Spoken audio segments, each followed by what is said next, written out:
So there's been like a sickness going around between like the women in my family for some reason.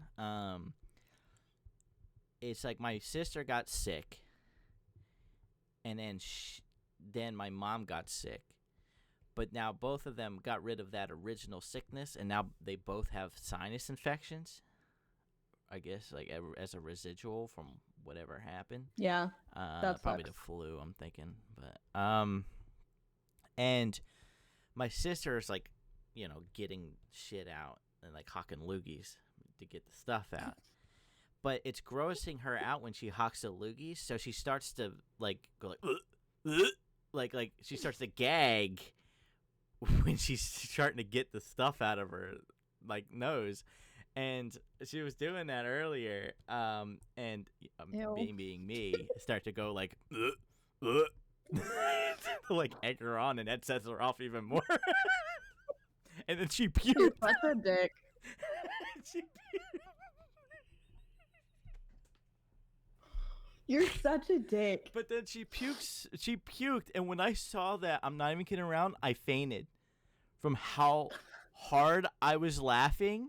I lost consciousness and ended up on the floor. What is wrong with your family? And my mom is gagging on the couch. And I was forced to clean up my sister's puke. because I'm the one who caused. Yeah, you deserved that. The thing is, when my sister puked, only a little bit came out, and she like ran outside and puked on like the front lawn.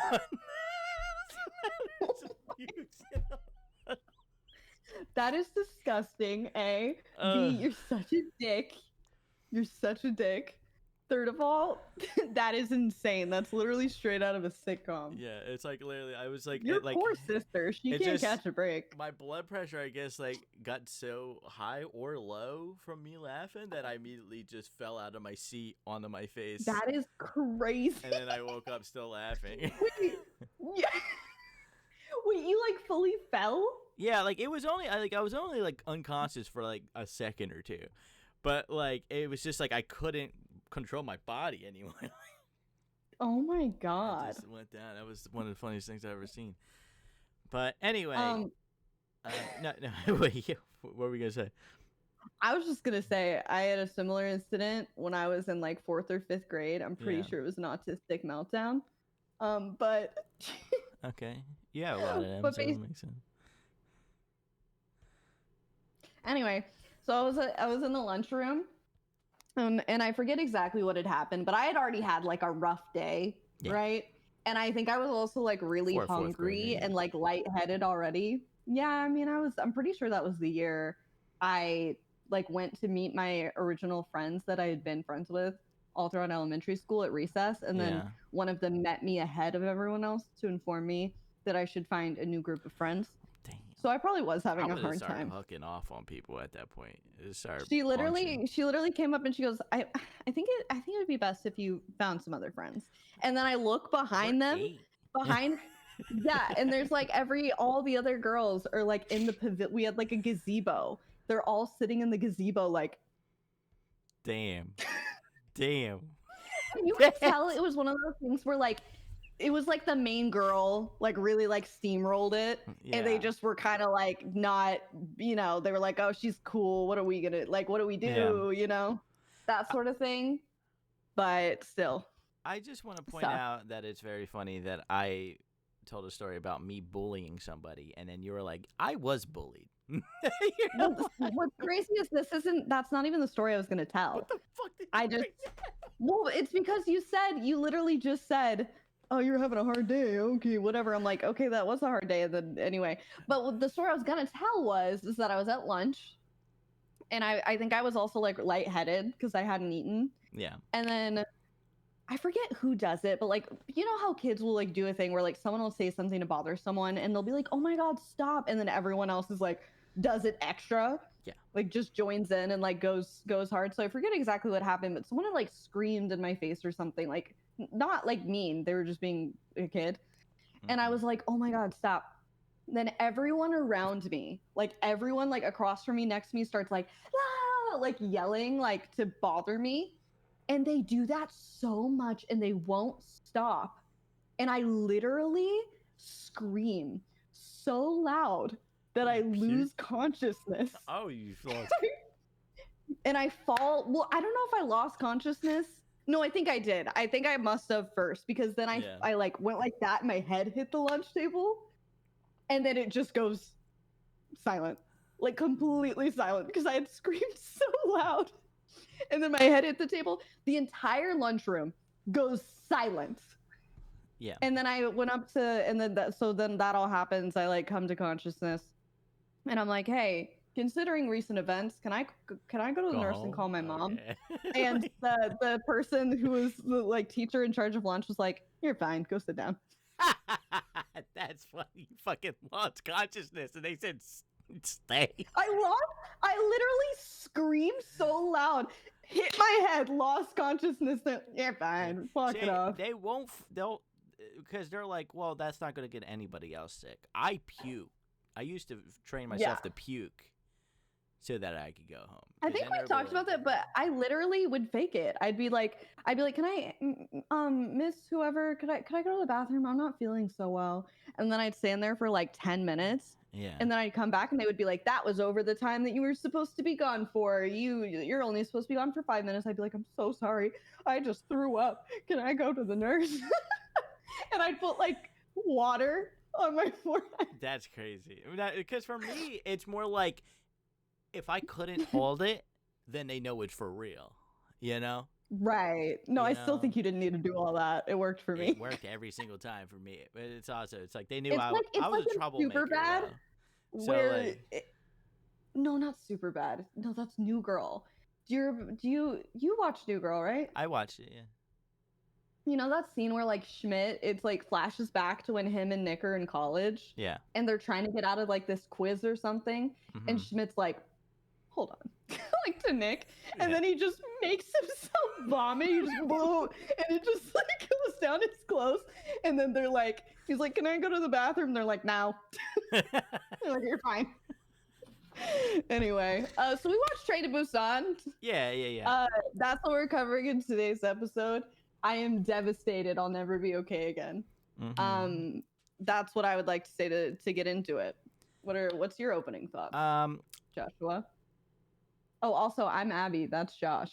Yeah, I'm Josh, and this is Abby, and welcome to the Not on the Pod that you have seen the intro to before you got on here. But anyway, so yeah, Train to Busan. It is a Korean horror film, that released in 2016. That genre, I don't think gives the film enough credit for how emotionally impactful it is. But anyway, we should have did some research on the director. Has he done anything else of note?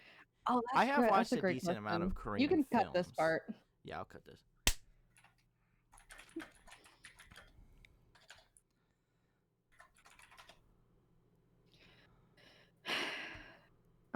What else did he do?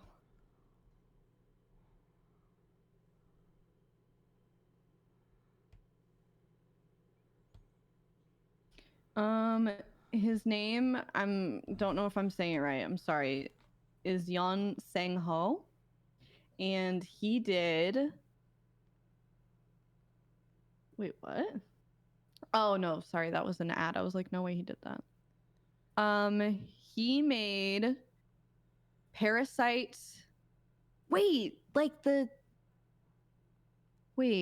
I've seen it. Oh no, this is not the show I thought it was. He made Parasite the Gray. Oh, he's done Parasite? Not that one. Not the one you're thinking of. It's Parasite, Parasyte, and it's called The Gray. He's also done Soul Station. Honestly, I don't recognize most of these if I'm being for real with you. Wait, hold on. I just want to take a look at it myself.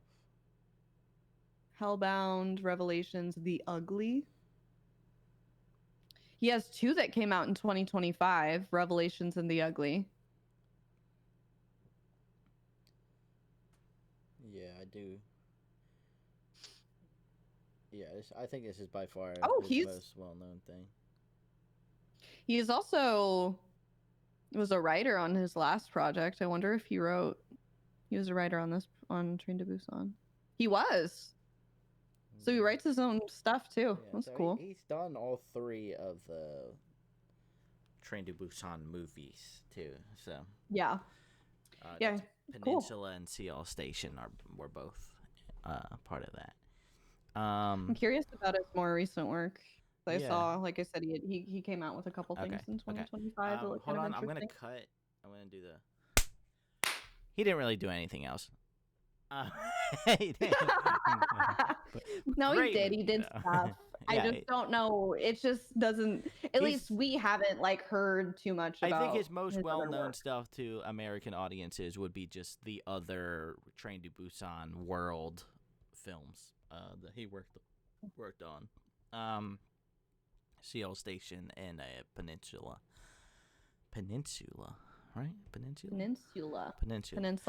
But anyway, I guess we should just start breaking this movie down. Okay. So anyway, I fucking love how this movie opens up. Okay. Where like it's just starting out with some dude yelling at a guy being like, "What the fuck's going on? Another goddamn thing happening in this goddamn shithole fucking town." Like, right. What else are they doing? Last time we couldn't like drink the water or whatever. Right. And it's just a normal shooting the shit conversation, just a guy grumpy about stuff, and right, like you, like me, this very northeastern behavior. But then we see, do we see the deer get hit, or is it just already dead on the side of the road? You hear like the noise, yeah, and then it shows it. Yeah, dead. then it shows it, but So you don't actually see him hit the deer, but because you hear the sound and yeah, stuff. and like you see this thing lying on the side of the road, and then it just starts to like the bone cricking. Yeah, as it, like, no, I love comes that. back to life, and like this is another thing. This is something about zombie movies and like zombie media, is I don't like it when it's just humans that get infected, because to me, it doesn't make any sense. It's less realistic that humans can't get things back together if it's just humans getting infected, because like eventually you're like, all right, somewhere is far enough from these things that they can survive and like build up civilization again. You know what I mean? With how populous humanity is across the planet, there is going to be somewhere that will build back up. But if the food is infected too, like all the livestock, all the hunting and game and shit, if everything is getting infected, that makes shit real fucking hard, and that makes more sense. Honestly, I feel like that's not so much it for me, because especially the way the zombies work in this movie, they're with fast. like the speed, and like because it's not, and it's not World War just where they like climb on top of each other and shit. Like, which, by the way, those every shot where they had them like pouring out of stuff, like it was so like sick. The very beginning. But that's what I like about World War Z. Car, and they like form like a wall, like almost a wave. Yeah. Oh man, that was creepy. No, I wrote that down. No, it's okay. So like I will say, first of all, for me it's not so much that, because it's not just the speed at which they move, it's the speed at which the infection hits. The infection is almost instantaneous.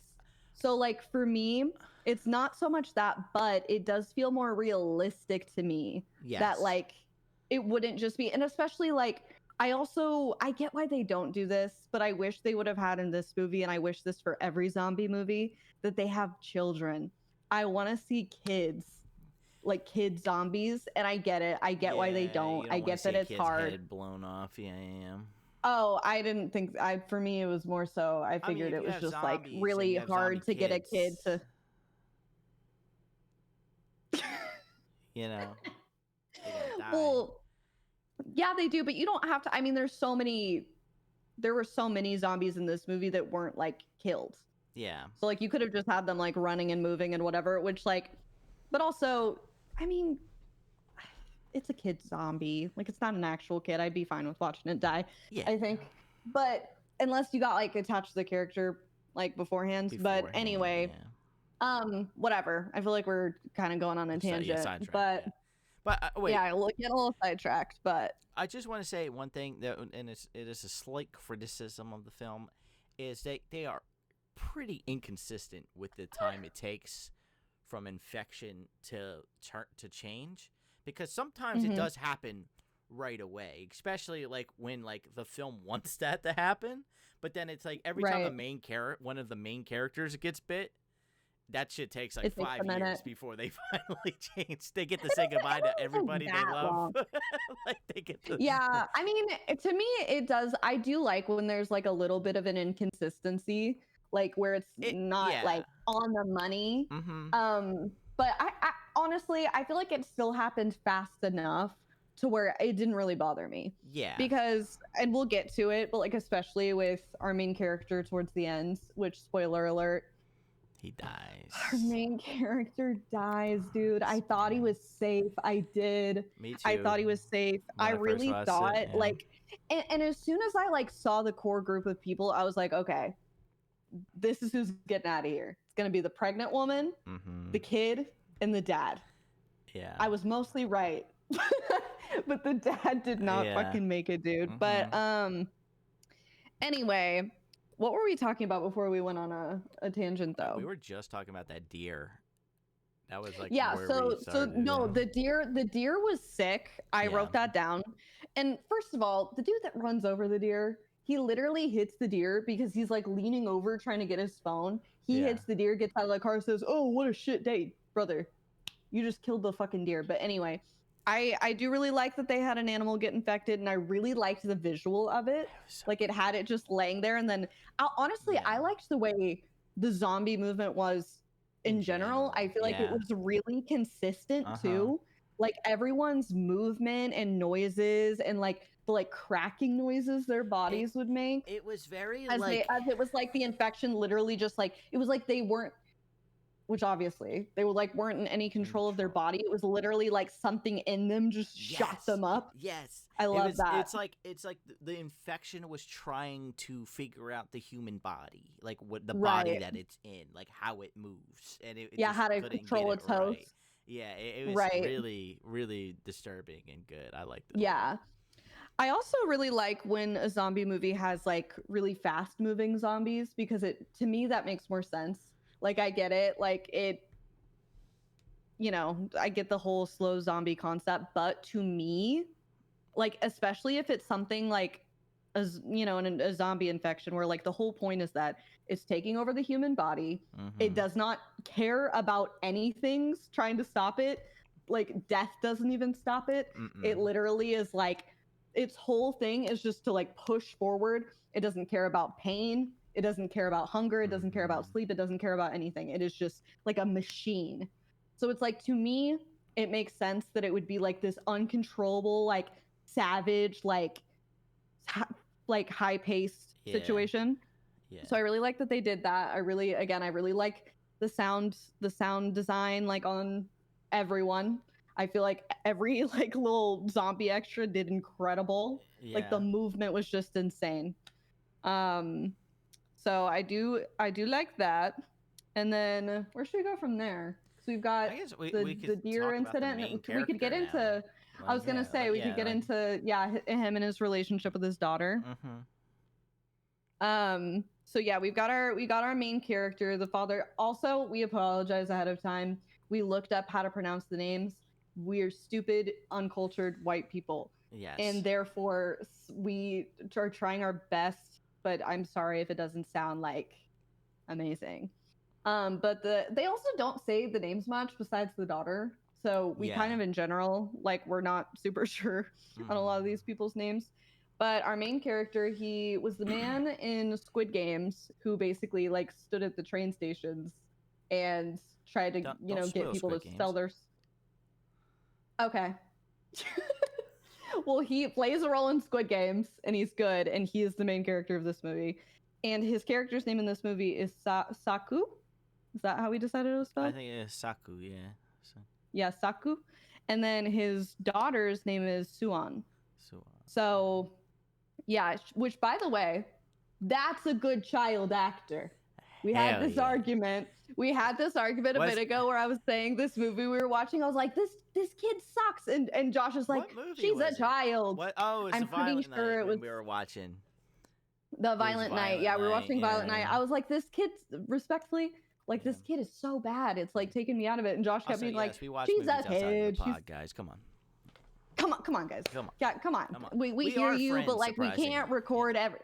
No, okay, slow down. Yeah, well, sorry. Relax. Sorry. I didn't say all that. My bad. But anyway, but this kid was really freaking good. I loved her. Yeah, I thought she was amazing. She was great, and like it just got better as time went on. Like her, like emotion was just so good. Like at the beginning, she's like this miserable kid. So the kind of the dynamic that's going on here is we've got the dad.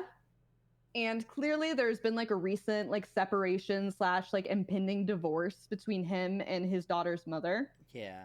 And his daughter at the moment, we don't really know why, like they don't really tell us, but his daughter lives with him at the moment, and her mother lives a few cities over in Busan. Like a cultural difference, where like here in America, it's usually the wife who usually gets primary custody, but it might be different in South Korea. I don't. Maybe maybe it's like a thing where he makes more money, kind of thing. I mean, he does seem like couldn't support her. Good money from the job. He does.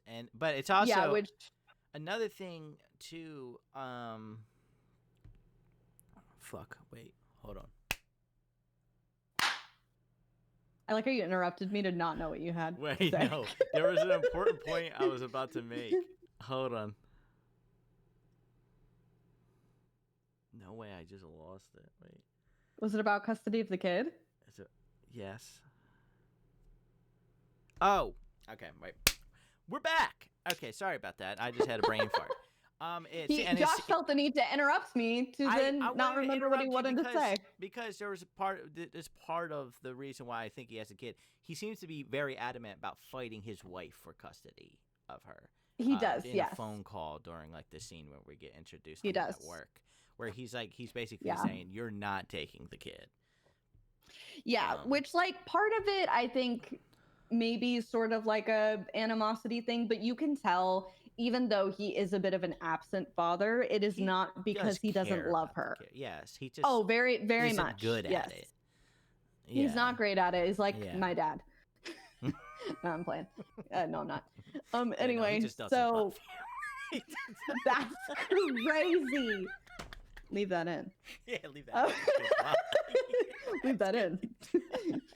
Maybe my dad will see it one day and feel remorseful. Oh my god, wait. Hold on, cut. Hold on. Oh no, everything falls apart. We're too funny. Technology can't keep up. Okay.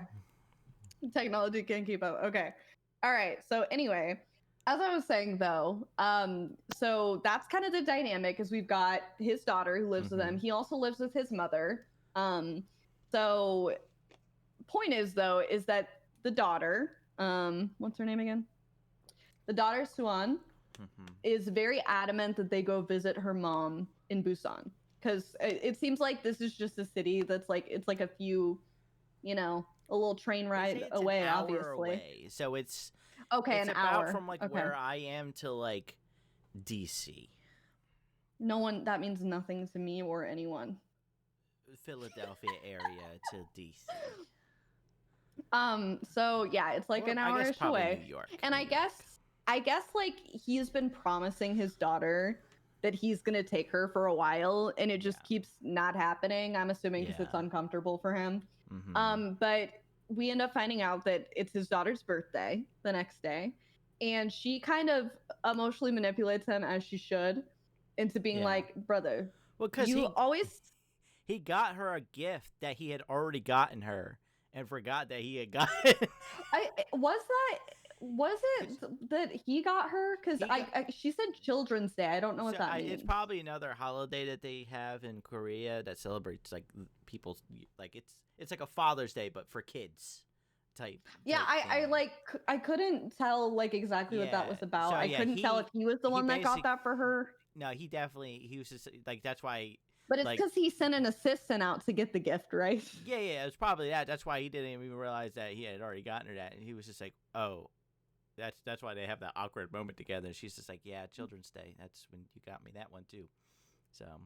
Gotcha. Okay. I didn't know if it was just like he got it for her or if it was just another awkward moment of him trying, but like there being a barrier. Like I really couldn't tell. But what's even funnier is that it has to have been recent because she still has the box of the old one, so it must have been like a month ago tops where they unplugged that thing. I don't know, dude. I used to stockpile my fucking boxes as a kid. I was like, surely I'll use this for something. Yeah, but me anyway, too, but like it seemed too like inconspicuous. Yeah, it was like it's like purposeful. Yeah.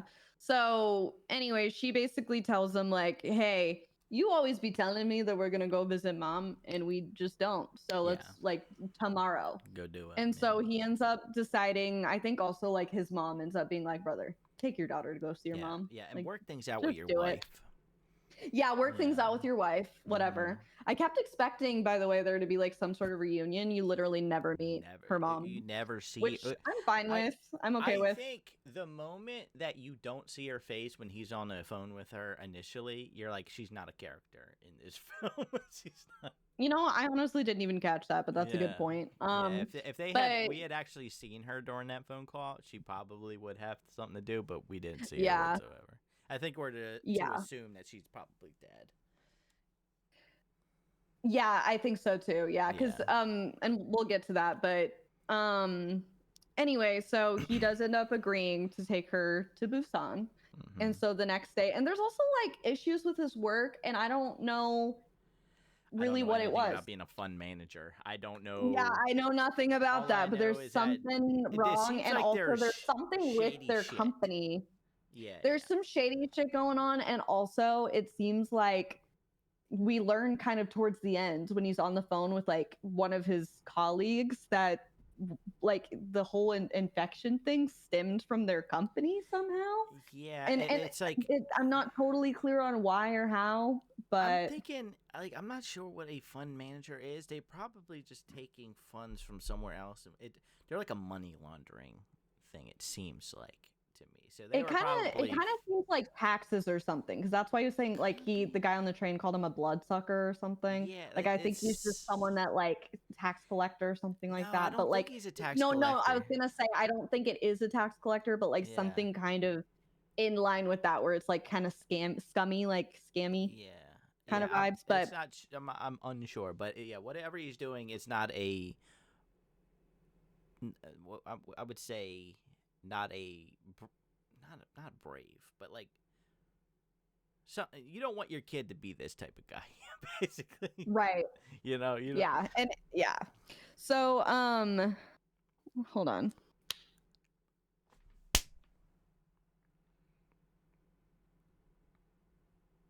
Okay. So then we get on the train, and it's like fine for a second, but then you start to see like there's like news going on like on the train in the background. Before that, and it's too. The same. On the way to the train station, you see that building on fire, and you're like, okay, there's stuff that's starting to happen. Yeah. But you also see, I'm pretty sure before this moment, you see a woman sneak onto the train, and she's tweaking. She is like absolutely tweaking, and it's like clear she's gotten infected or something like that. Dude, I like cannot stress enough how much I love like the way that they did this. And it's like the way that like they so quickly will go from like this terrified, like trembling human being with all this emotion in their face to like this instantaneous monster. Yeah. They encapsulated that so well. But yeah, she gets on the train. I think she's like, you don't know exactly what's happened to her. Apparently there's a prequel that Josh was telling me about that's animated. Yeah, that's the anime. It's the Seoul Station. Journey. Yeah, so you don't know in this movie though exactly what's going on with her. Dude, I feel like we're so like jumbled up. I feel What do like you we mean? need to start having. I don't know. I just feel like we're like all over the Who place. gives a shit? I feel like very what's it called? I don't know. Okay, sorry. Let me start over. Hey. Hey. Continue. Anyway, so this woman is like in a bathroom and she's like absolutely fucking tweaking. Tweaking. And I think someone ends up like saying, "Oh, there's a weird person has snuck onto the train, whatever," and you think it's about her, And but it's it ends up not. just being it's not. It ends up just being like Yeah. this homeless guy who ends up being like part of their group for quite some time. Yeah. Well, he's And actually like the way this homeless dude is like rumbling to him, like mumbling to himself. yeah, He's he seen kept being stuff like already. He's he has already seen stuff. seen. Yeah. He He's knows like, that there's everyone's dead, shit. everyone's dead. Yeah. Yeah, And we I can thought for a actually second they were trying to do some sort of supernatural something, but no, I think he just saw some And shit. we can actually see as the train, literally, as soon as the train starts to move, shit goes down outside because you can see somebody get grabbed by a zombie, and the Suwon sees it, but nobody else does. So she's just like, okay, I guess that was weird. But She just thinks that like they're fighting, and she looks over at her dad to be like, "What the fuck?" And her dad's already passed out, of course. Yeah. So, are you fucking kidding me, dude? Yeah, take your fucking meds, dude. God damn it. I'm sorry, man. Like, I don't want to kill myself. Med alarm came on. What the fuck? Anyway, so yeah, she gets up to use the bathroom, and this is when shit starts to go down. So we start to get introduced to some of our like main characters at this point. We really don't hear their names a lot, and like one of the woman who's pregnant literally just gets called baby by her husband the entire time. So we have opted to refer to them as the buff guy, who is the pregnant woman's husband. Yeah. And then we've got the pregnant woman because she's pregnant. Yeah. And what I will say though, what I like about, I'm going to do some body positivity here for a moment, for some male body positivity. He is shown as being like strong as fuck, and he is like built, but he's like got a belly. You know? This guy is like a superhero. Yeah, some of the shit he does is inhuman. Like when he throws that zombie like, up into the fucking ceiling, I was like, what the fuck? You're like, who is this guy? No, this guy's crazy. And by the way, I thought I was gonna hate this guy. I thought I was gonna hate this character. He's charismatic, and I ended up loving him. I ended up loving him. I would 100% have beers with that guy.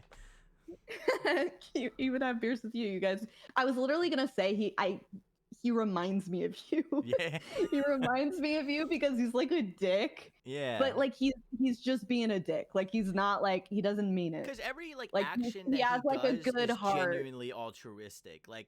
Which when he has a chance really all to that close matters. the door on Seok, he doesn't. And he doesn't. He could have, but he doesn't. He actually opens the door again and says, "Get the fuck over here. Get over here." And like, but he goes, "Come on, jerk, get over here. Come on, asshole," or something like that.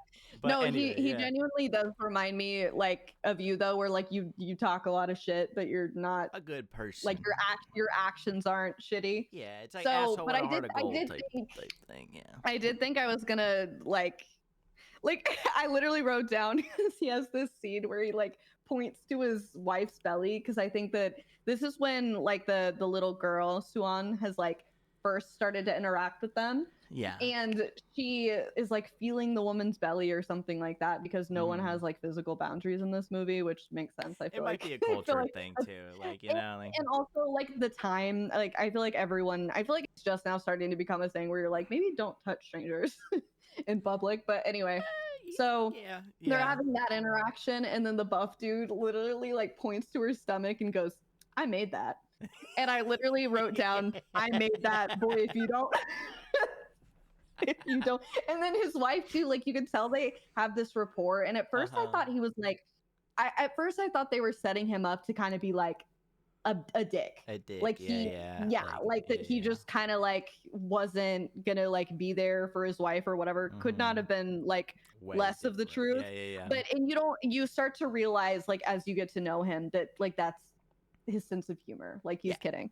He's a ball buster. Also, something that I like don't think I think we may have skipped this. I can't remember if this had happened yet, but this is when they're showing like clips of the news. This actually may have happened after the scene, but they're showing it's clips all of like the news. it's very quick where we start getting introduced to all the mini characters of the movie, like the two old ladies, and it also and the sandwiches soccer team. between that. You also get like the news kind of sandwiched between it, but Yes. I really wanted to point out though, I really liked they had like a newscaster who's basically like, don't listen to all the fake news about what's going on. Like it's fine, whatever.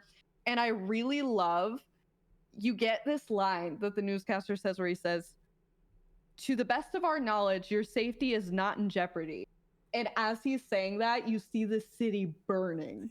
Like you just get this like wide shot of just like the city, just like multiple fires like all throughout, and it's like things just going to shit. It reminded me of America. Yeah. Something that's interesting, and I only know it because I actually watched a movie about this, is South Korea has actually dealt with their fair share of like I don't know if it was ever full-blown dictatorships, but like government doing fascist fuckery type stuff where like in relatively recent history, like all the way up until the 80s, like there was like student protests where like the military opened fire on like civilians and shit like that. So this is probably what they're basing this stuff on, is stuff that the government has already done to them and been like, oh, everything's fine. But everything's reality, fine, guys. everything is going to shit. So like I don't think they're basing it off of American stuff. I think it's basing off of their No, own I history. wasn't saying they were. I was just saying It's trying to like make a us joke right about now. America's going to shit. And the government's like, it's fine, guys. And this movie guys, came out 10 years not... ago, and it's basically what's happening right now. You guys, financially, we're great. Don't worry about it. Don't worry about anything. We're fine. Oh my God, this movie came out before Trump got elected. Good times. That's crazy. The first time. Anyway, also, do you remember what was the original interaction? Oh, okay. So this is what happens. So this, like Josh said, this all starts to move really quick where we're getting introduced to these mini characters, whatever.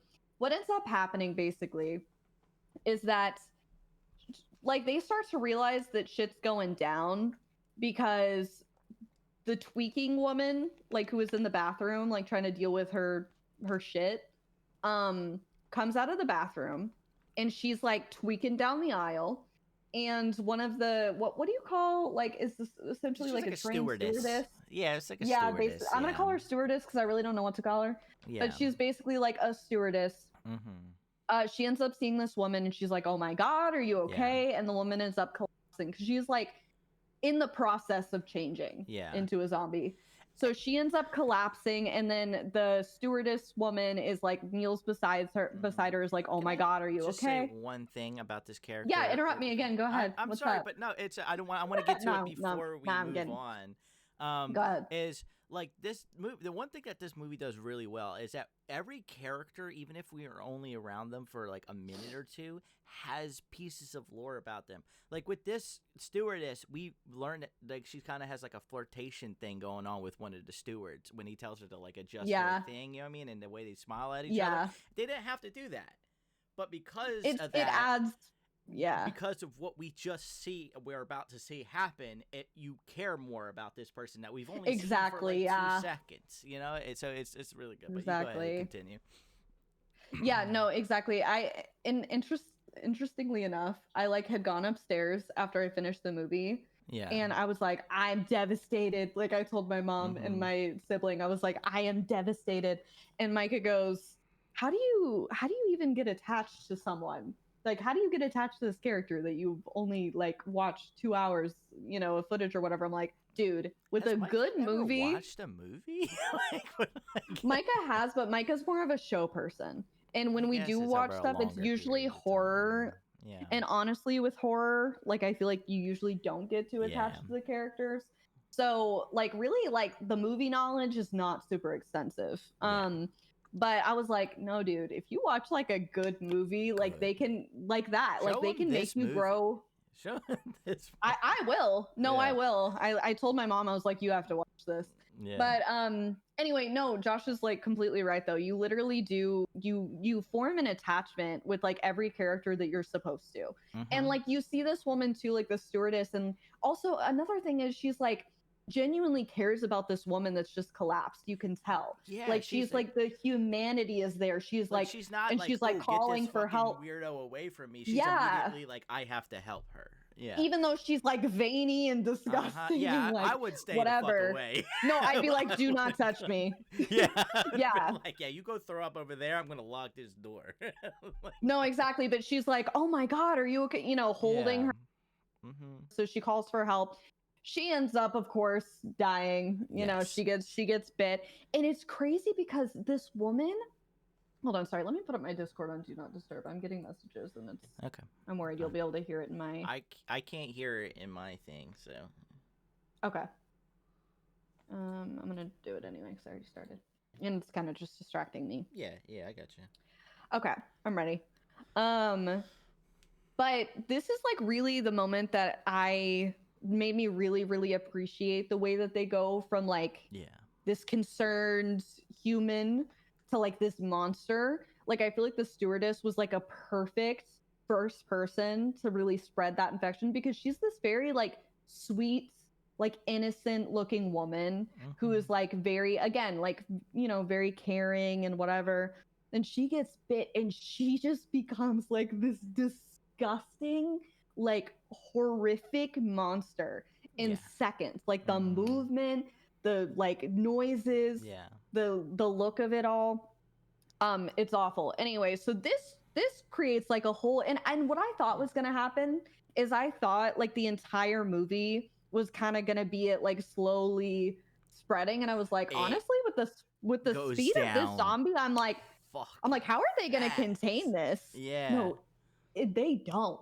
Yeah. It does exactly what you'd think it would do realistically. Like she just they don't just like laser in on one person and attack them. They'll bite one person, suddenly they hear someone shoe squeak over there, they're on top of them. They are like, everyone is getting attacked, and suddenly like this entire like car of the train is just completely fucked. Like everybody is infected.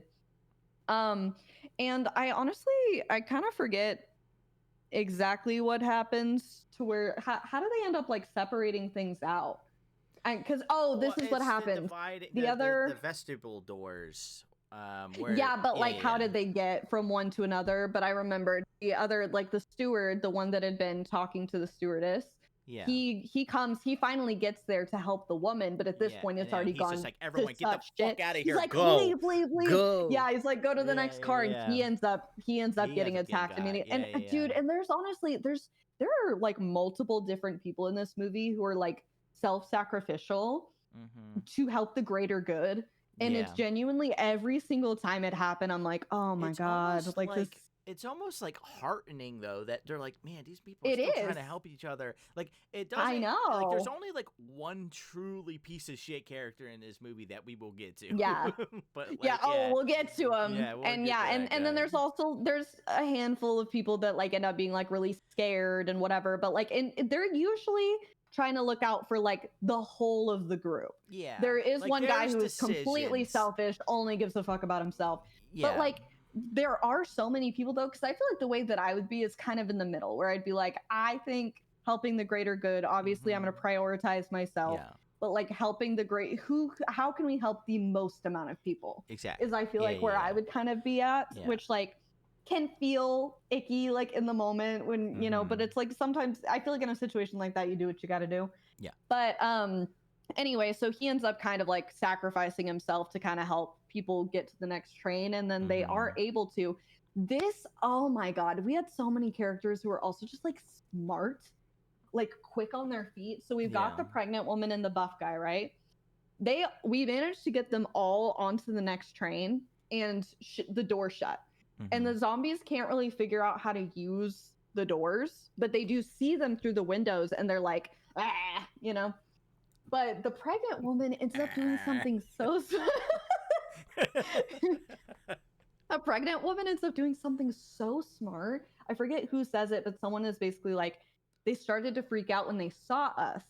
So then she grabs a newspaper and a water bottle and she just splashes the window with water and just like puts the newspaper all over the window, and they stop freaking out because they can't see them anymore. Yeah. It's like, this woman is a genius. Like, that was so fucking smart. What I'm saying. It's like every character, you're like this is a thing, and I think this is the reason.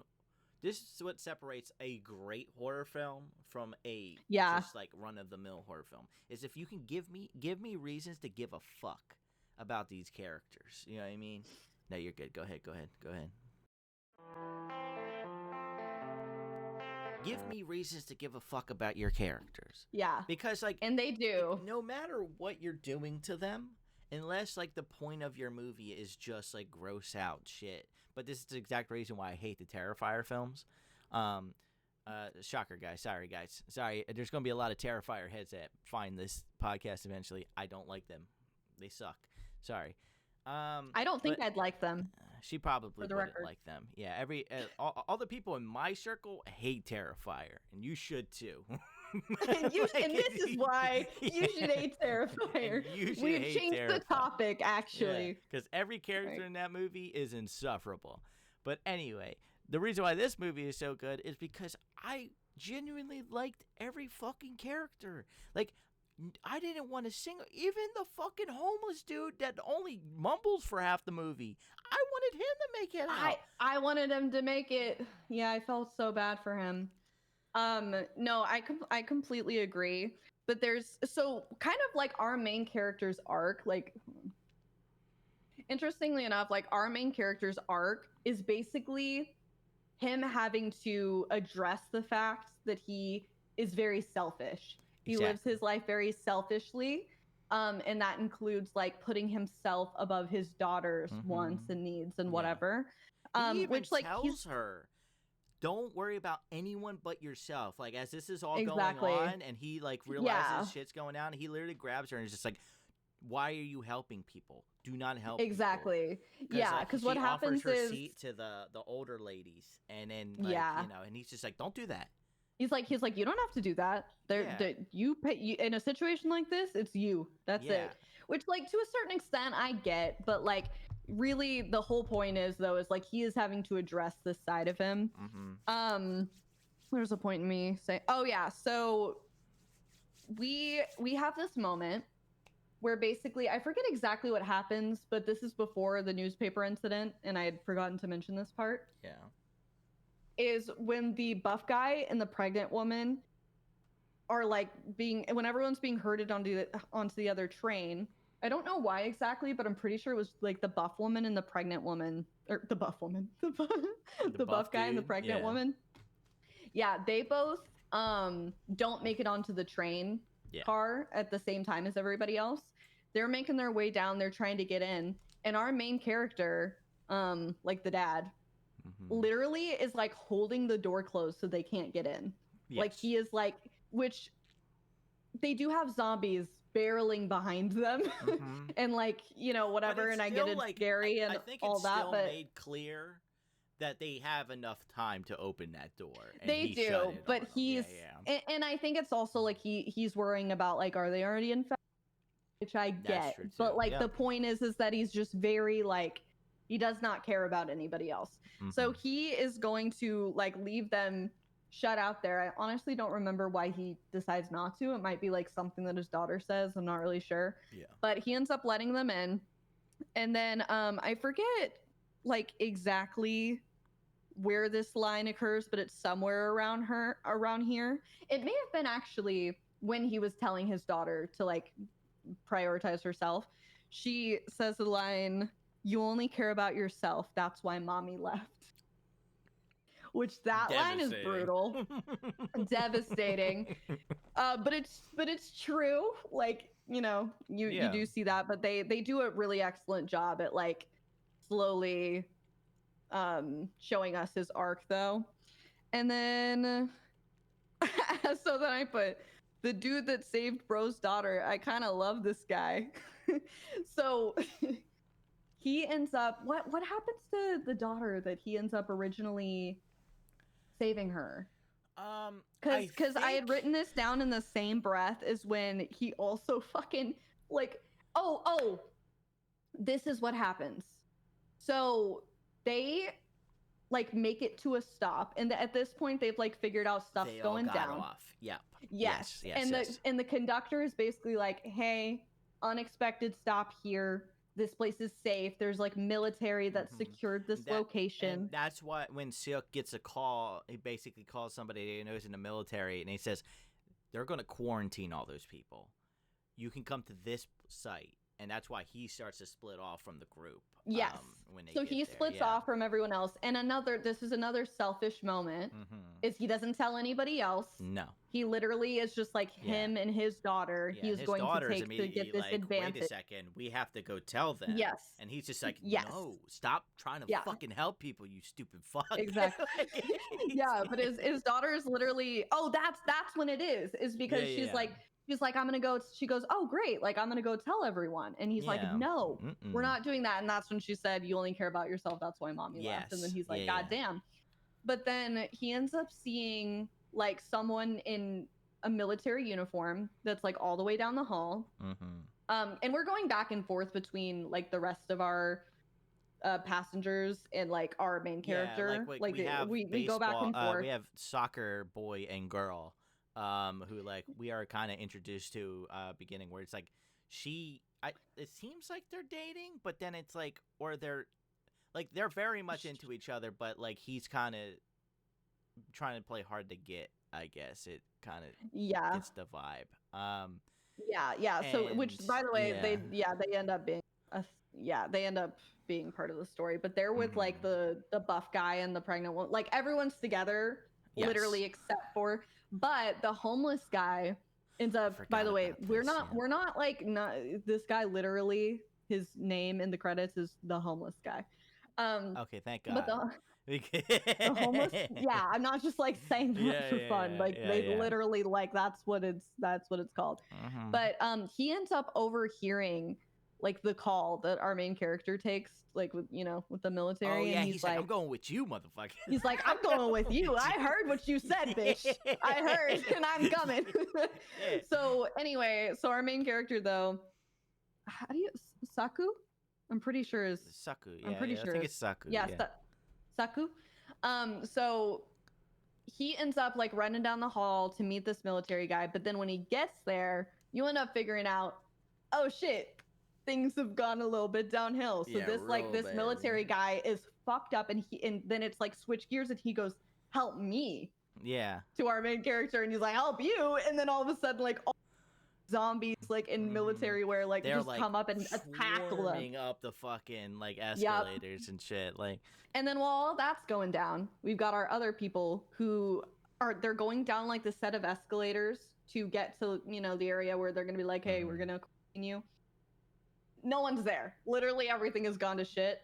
And as they're going down the escalator, they see all these zombies that have just been like waiting like out by the trains, and they start booking it towards them, and like a bunch of people end up dying obviously. But this is like the first moment where like, oh shit, this buff guy is like kind of crazy. Yeah. Because he takes his wife, they're going down this escalator. He takes his pregnant wife and he flips her the fucking thing. to the stairwell. He flips her over to the stairwell, jumps over, and he's like, go, go, go. And he just starts like, he does not, this guy does not think about things for a second. He's just like, action. I have to do it. Yes, and it's, and you can tell it is completely motivated by like the fact that he's got his pregnant wife there. Yeah. Like literally he will do anything. Whatever happens to me he will doesn't stop matter. At nothing. She needs to make it out. Yeah. Exactly. Yeah. He will stop at nothing.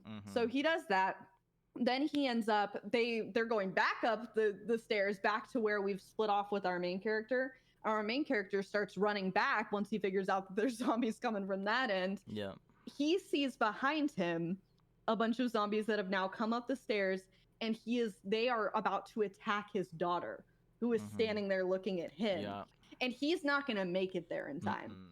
And he is about to walk clear. Like they do the slow motion thing, but like you can see the distance. You see the distance. Yeah, like he's not going to make it in there. Yeah. No, he's not going to make it. But The buff guy does. The buff guy fucking makes it. Yeah. The buff guy makes it, and I forget exactly what he does. I'm pretty sure he just He literally takes just it, like, swoops throws her up, it. bro. Like one motion with a single arm, just fucking swoops her Just ass grabs up. her. Yeah. Yeah, and then like he honestly, I would want to be friends with these people, like him and the pregnant woman, and See, that's because what they I'm don't even saying. talk, they don't discuss it, Yeah. they don't whatever. He grabs the girl, and then the pregnant woman is already there, like, yeah, come on, I got you. Like Yeah. grabs the girl's hand, and Yeah, they don't look behind. They're not like, this is Dad, the exact group let's of get people this that you kid want to outta here. survive the apocalypse with, because they're Oh, gonna yeah. fucking make sure you get to the end, man. Come Yeah, on, so they just grab his kid, they start running, and they're like booking it back to the train. yeah. And I'm pretty sure, like, I mean, we do end up eventually reuniting, but I'm pretty sure this is where he split off from his daughter for a bit, right? Oh, this is what happens. I remember. Yeah, I remember. well, when they So get we back on all- the train, it starts to move, and then they start getting on separate parts of the train. Yeah, so Yeah. they're all like in the same place. They're all trying to go to the same place, and at this point, like our main character Saku has like met up with the buff guy. Yeah. And also like one of the like all the like soccer dudes that had been on the Well, I'm pretty only sure they're one- literally in high school by the No, not yet. He's not dead yet. Or they're not dead yet. No, like they're at like, because what happens is they start to block that door, and then that plane goes to shit, and they all start running down. All of soccer dude's friends die during this moment. Well, that's what I was gonna get there. But I was saying, like, before that happens though, is the reason they get held up is because it's the buff guy, Saku, and all the soccer dudes, which like a few of them had died at the beginning, like with a lot still of them have like a died, solid, but there was like most 5 of or them 6 died, of but them I'm pretty left. Yeah. And they're all there, like all of the guys are just trying to like secure this door. And enough time for like everyone to get out. So they're trying to do that. And I'm pretty sure it ends up for some reason just being like our main character and the buff guy that are together, right? No, and the dude soccer guy.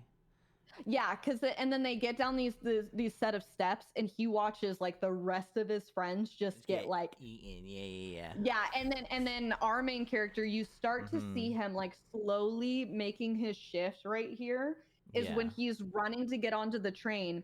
He's like the one of the soccer dudes, the only one who had been like left, like that actually survived it. Yeah. Who was alive. Yeah, he's sitting there like just in shock. Like obviously he's watching his friends get murdered. Yeah. So he's in shock. He's just like staring at them. And then Saku comes up and he's like, "What are you doing? Snap out of it. Let's fucking go." Yeah, and he like grabs them and they all get onto the train. But at this point, a lot of them are separated. At this point, we've got a couple groups. We've got buff guy, we've got soccer guy, and Saku. They're all one group, it's right? Basically like men and then women, because the because soccer then we've got the girl pregnant is with woman, the pregnant woman, and Suwon too. Yeah, and then so we've got the soccer girl. Yeah, we've got pregnant woman and Suwon, and we've got the old lady, old women. Well, no, the other old woman is with the main group, but then I think they're sisters. She gets I think they're sisters. They are sisters. Yeah, she ends up telling. The other one ends up later. with So we have one with the main group that's like in like the everyone front else cabin. that had survived, but that aren't really relevant. But and then you so have that's our 3 the groups. other old woman.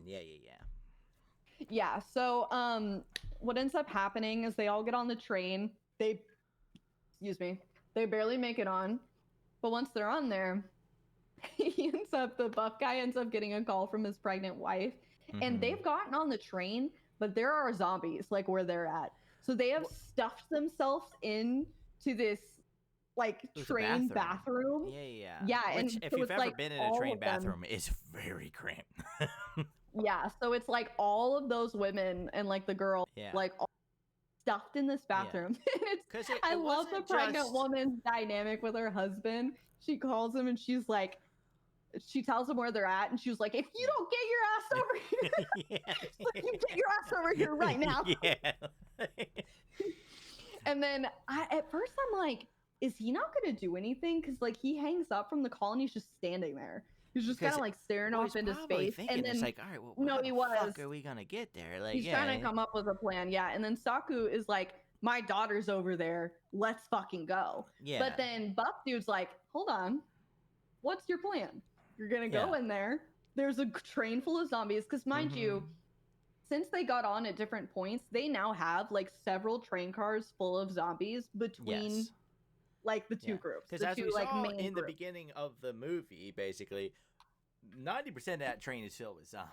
You know what I mean? There's like only like a couple cars this way that don't have zombies, but everything else beyond that point has zombies. I just realized too.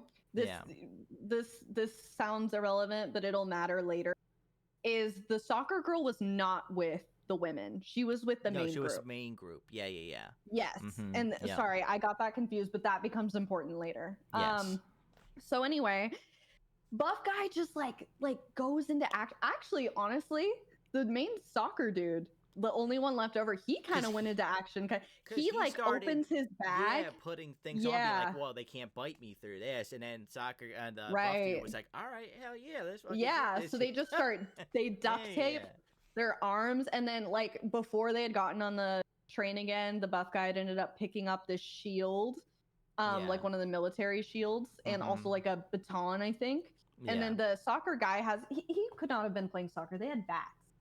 I don't know what sport it was. For some reason, but their outfit looked like fucking soccer. They do. They probably were baseball They do, but guys. they had bats. So they were baseball or some other sport that I don't know because I don't. Nah, it was either baseball or soccer.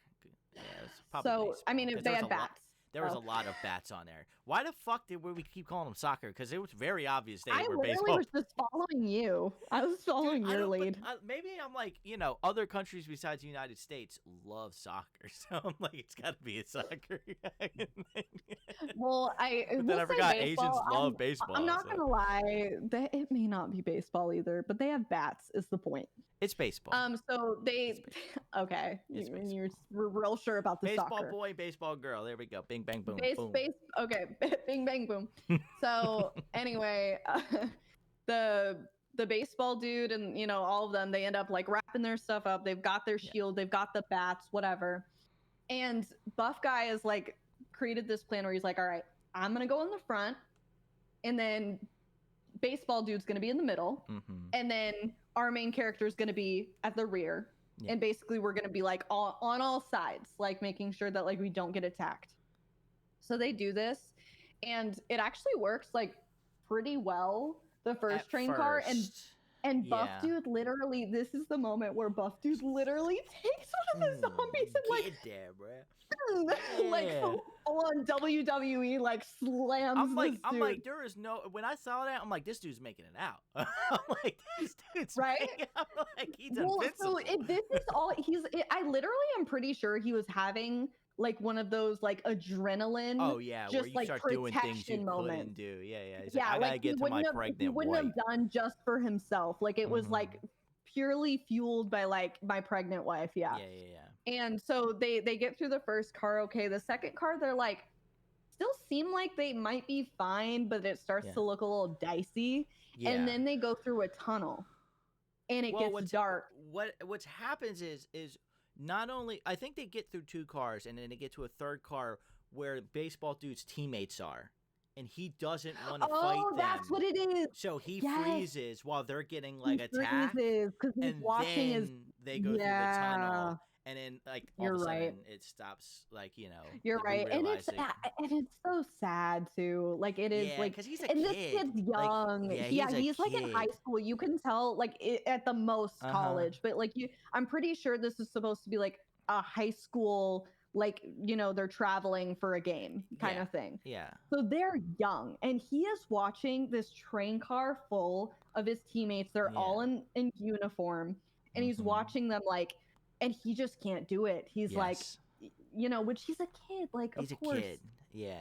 So you feel so bad for him in that moment. But two characters are starting to struggle a bit because he is. Like, and I think he was about to snap into action. You could see him like starting to shake himself out of it. But before any of that goes down, they go through the tunnel. And this is interesting. I have never seen this in any other sort of, I haven't consumed that much zombie content. one thing about this movie is that they kept finding ways to make really fucking intense situations where like whether it's the lights went out or later when that train is literally fucking like about to crush everybody. Like it's just like they kept finding new ways to make tension, and I'm like, dude, Yeah. this movie's so fucking No, good. the whole movie I'm like, oh my god. Yeah, it's Yeah. awesome. So but all the lights go out, and I guess the zombies in this movie can't see when it's dark. Like they just can't. Their eyes don't adjust or something like a humans would. We like it seems like we kind of like gather that basically like they don't have object permanence. If they have like the which makes sense because they had that moment where the wife like put the newspaper in front of the window and like they just couldn't see it. Exactly. So it's like it really is like they don't have object permanence. So the lights go out and they only react to noise besides that.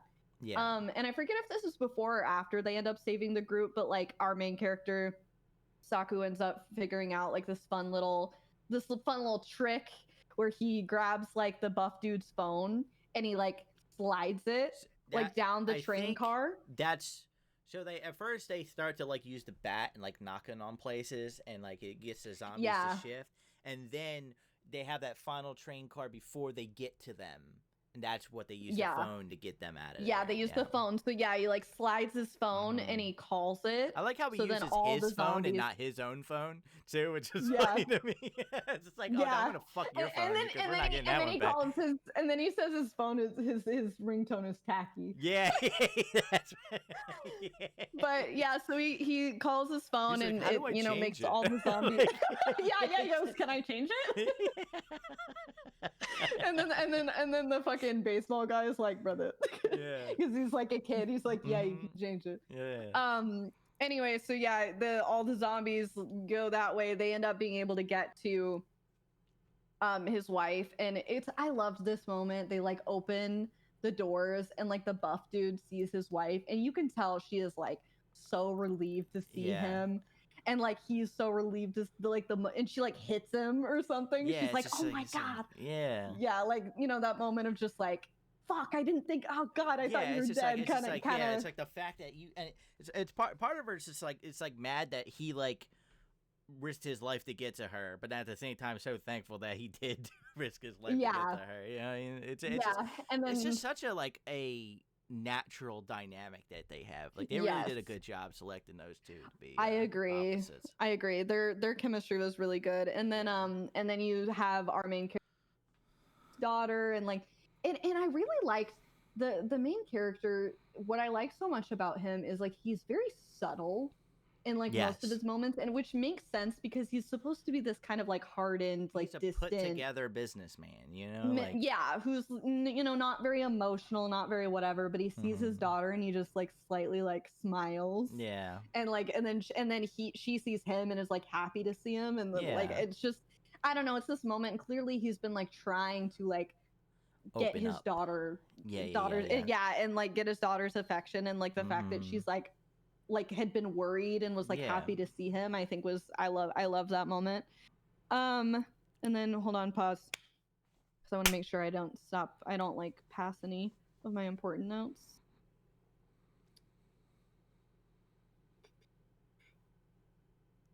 Is this guy a superhero? Question mark. And then this poor kid in parentheses, sports one. Sports one, that's like it's like it's honestly that kid suffered the most out of all of them, because like he watched like every single one of his friends die in front of him. He did. Like it's like he's a sports guy. Sports guy. Yeah, sports guy. No, okay, and then this is so where bad. Oh man, it's so he does. So he does. We'll get there. We'll get there. Yeah. Okay. And then this is where this is like the part where I really start to like, ugh. Yeah. So first of all, this fucking idiot, the sports guy's girlfriend type thing, she's stupid. She's a kid. I know she's a kid. So I'm like trying not to be too hard on her, but like this just felt like such an obvious thing to not do. Yeah. But basically, he ends up calling her and is like, "Hey, we're safe. We're on the way." Or he texts her that. And she gets all excited and she Yeah. announces to the train car, this is the main group, by the way, the ones who are Yeah. safe. She announces to the train car that they're going to be on their way. Like they're Yeah. coming and, oh, they're okay. Like whatever. This is when we really start to like, we've seen this guy from the beginning, and Yeah, he's the we're one, like he's very like, snippets. why aren't we leaving? Why aren't we Yeah, going? yeah, Like, yeah. blah, blah, Yeah, blah. And you can tell he's very selfish. He's like very, you know, whatever, but you don't see much of him. But this is when you really start to see like a lot from him. Becomes like the leader of that group, is when he's like asserts himself Kind as the of, leader yeah. of that group. Yeah. And they also have like one of the like stewards, I guess. This guy, I think, was a conductor. Yeah, I think he was too. Yeah, he was like the head of them. So. Yeah, so he's got a conductor with him, and he is kind of like emotionally. I mean, this is a grown man, so like keep that in mind. But he kind of like emotionally manipulates this guy into being like, dude, it is not safe. Like, what if they're infected? Yeah. Like, he basically uses the like, hey, do you want to save those few people or everybody in this train? Right. It's like I am supposed to protect these people. This is my job as a conductor. I'm supposed to like I do understand why he would start to go with that, but still, like, it's fucked up. I do too, and like I will say, you know, I would also be worried about that, because he's like, how are they gonna make it? You're telling me they make it through all of that uninfected? Like, I get it. Yeah.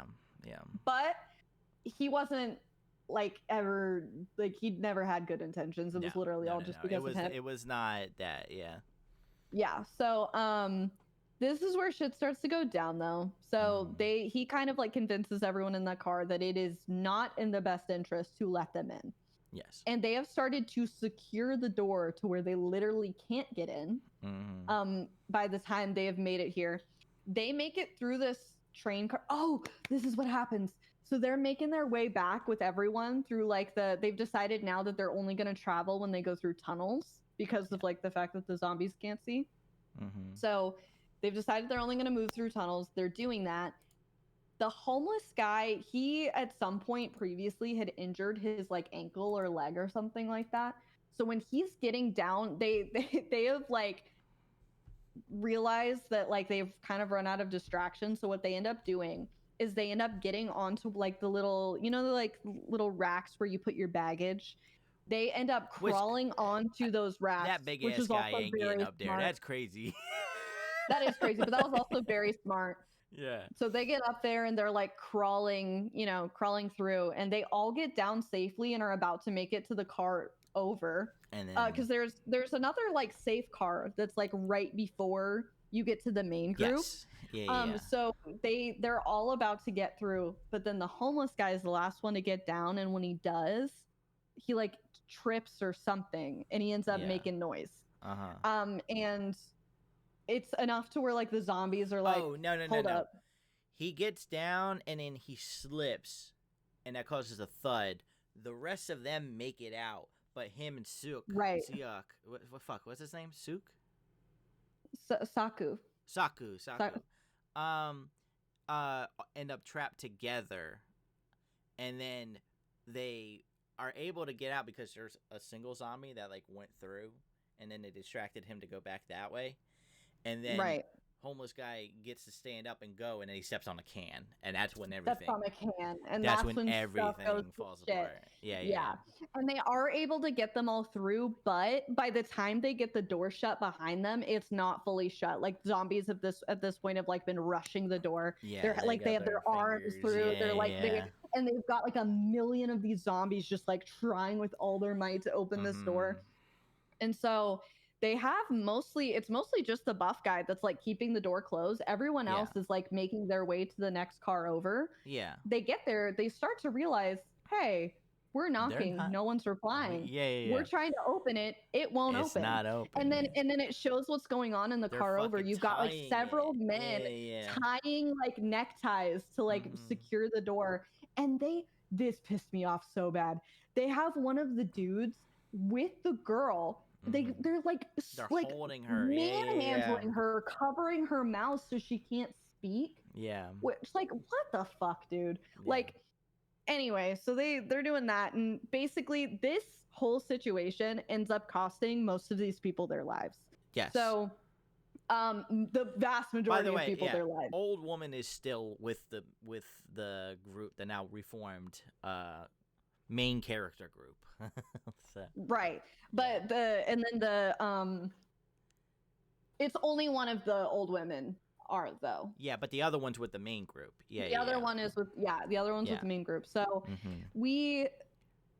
we see like the buff guy, and he is like starting to lose steam. Lose it. Like Yeah, and he's like, to "Hey be able to, guys, hurry he's up!" like, get the fucking door Yeah, open. yeah. And then I think at point Saku has come over to help keep the door closed. Yeah. And they're basically like, we're not letting you through. And then baseball guy ends up taking his like fist and just starts like banging on that door. Just banging on the door, and they're like, oh shit, like what the fuck do we do? Mm-hmm. And meanwhile, Saku's like smashing against the hands of the zombies. Yeah, the hands of the zombies. And eventually I think they're able to get it open, but by the time they get it open, the buff dude, it's like too late for bro. Because he's gotten bit. But the thing is, this is the one thing. He gets bit in such a bullshit way.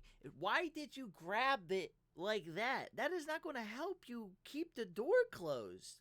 Why did you grab it like that? But also, he was so smart the whole movie. I feel like I know he's allowed one fuck up. Like you know what I mean? He was. Up. It was getting down to like the wire, where it's just like, and he was exhausted. Anything you could tell. to try and keep this door closed. So like, still, I think he deserves. It just sucks. But I mean, like, regardless, I don't think. But anyway, he's bit. He's like, it's over for me. Like, and at this point, him and Saku have like developed a relationship. Yeah, they're like buddies. They started. Now, yeah, and like the buff guy still refers to him as asshole or jerk. Yeah. But they're friends. Like at this point, they care about each other. Yeah. And so it's gone to affectionate jerk. Affectionate jerk. Yeah. It's like how Josh and I are. Yeah, exactly. Yeah. Yeah, so anyway, he like does not want to leave the buff dude. He is like, no, dude, like he is upset. He's like, nah, dude, like, you're the homie, bro. I'm staying. You're the homie, and he's like, get out of here right the fuck now. Protect and my take wife. My wife. Yeah. You take my wife. You take care of our fucking kid. Like, you get the fuck out of here, dude. Yeah. You take her with you. And it's so sad because you see it like pans to his wife. She's sitting there like she has like her hands on her belly. She knows what's happening, and she knows that she needs to leave him, and it's breaking her. And she can't. She's like frozen, and like she's like trembling, and like she just like silent tears are falling down her face. And anyway, so Saku does eventually end up leaving, and he grabs her, and he's like forcing her down the aisle, and she's like sobbing. And then as they're about to get, this is what he says. Yeah, it was his. Yeah, I have it. Okay. They're about to leave, like they're about to get through, and then he goes, I forget what her name is. I think he actually calls her, because the rest of the movie he refers to her as baby. Yeah, I think he actually says her name. This time he like says her name, and then she turns around to him, and he's like, oh, because this is a callback. Because earlier in the movie, she had said something about he's too lazy to come up with a name for our daughter, and he says or the something baby's like that. name. Yeah, and he's like says his wife's name, and she's like, what? And he's like, our daughter. Her name should be, or he says the name, and he goes, our daughter. That'll be her name, or whatever, something like that. It's so sad, dude. I know, dude. Sad. But then he still goes out like a fucking boss, where the door gets busted open, but he picks a fucking zombie up and holds the fucking the horde with another like zombie. And he's also like he's holding onto the seats too, because at this point they're still trying to like get their way. Because I think what happens is they're able to get their way through train car, like the doors, but then there's that little middle section before the next car. Yeah. So they get through to that, but then they're trying to block them off from the next train car. So they're still trying to get through that. So then Buff Guy is literally like actively being eaten alive, but he's like holding on to the train seats and just like using his body to like resist. No, he's not holding the train seats. He's literally got a zombie sideways and using the zombie's body to force the horde back. Was he really? Yes. Because he ends up picking a zombie up and like holding the rest of the zombies. I did not notice that part. Yes, dude. That's crazy. Okay, well he does that, and he literally does that until he changes into a zombie like he's himself. Actively changing as he's holding the horde back. Yeah, like it's crazy.